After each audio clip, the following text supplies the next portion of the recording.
Hi everybody, it's Megan, your friendly pampered chef consultant and host of our cooking adventures.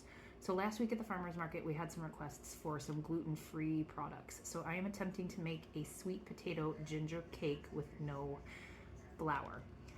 I will be using almond flour, which is gluten-free.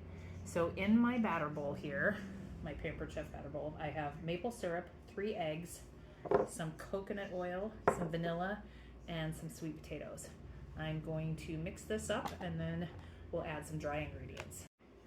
So now that all of the wet ingredients are whisked up, I'm going to add the dry ingredients. So I've got half a cup of almond flour that I'm going to put in.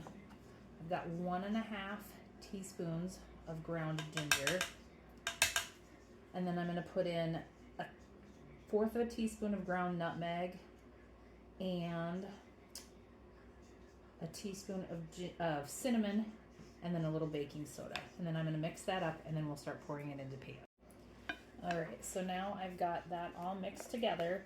I'm going to pour it into my Pampered Chef mini loaf pan so that we can sell mini loaves at the farmer's market. So this is going to go into a 350 degree oven for about 25 minutes. I usually cut the time down a little bit when I use my mini loaf pans. So I'll check it after about 10 minutes and see where we're at. And hopefully this is going to be a good treat for those who can't have gluten. And then I am using my mix and scrape so that I can get every little last bit of goodness out of this bowl and into the cake pans.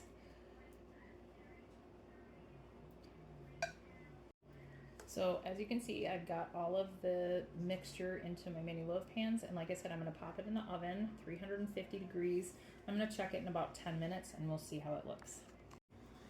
All right, you guys, these are out of the oven using my oven mitt from Pampered Chef. And then when I take these out, I am going to use my cake tester and lifter tool to just pull these out, but I am going to let them cool for a little bit. But I think they look pretty awesome. All right, you guys, so there it is, a sweet potato ginger cake in the mini muffin pan. And again, it's gluten-free and very low sugar for those diabetics. So as I said, it was a request. There's Sean. He's getting ready to do some baking today too for the farmer's market. So have a great day and we'll see you soon. Thanks.